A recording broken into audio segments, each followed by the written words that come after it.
One of the great questions in this is how will we know as a country that we have won the war?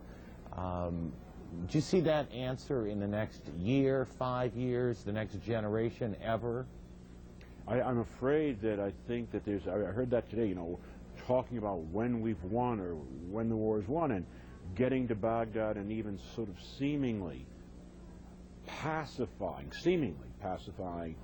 Baghdad may not end the war. And what we may think is the 15th round of a 15-round fight may be round one in that region. And I want to specify region rather than just Iraq, because the impact of what we're doing is regional. The recruiting may happen elsewhere in other Arab Islamic countries, not necessarily just in Iraq. The powerful impact of these images going through that region may have a slower fuse than we Americans tend to expect. We've become a supremely impatient country, and we want it clean over, militarily done. I don't think it's going to work that way. I think, for instance, the most important technological advance when we look back 25 years from now may not just be the reporters up there at night with the night cameras on them or the awesome new weaponry.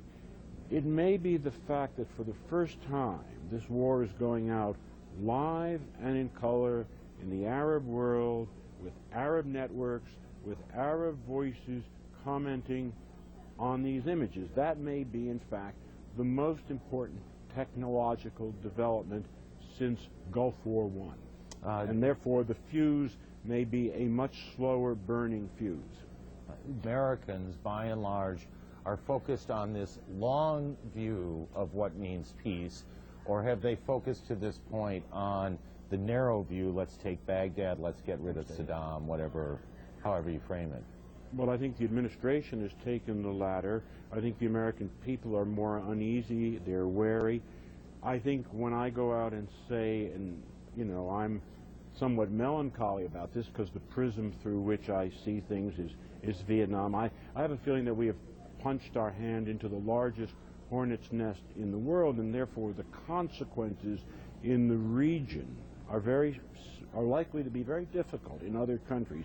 I have a feeling that people are ready to hear that. I think they support the troops and are very uneasy about anything that pulls us into a larger and perhaps escalating confrontation in a part of the world they don't know much about, but when they learn more, they are very uneasy with. They see lots of dangers there.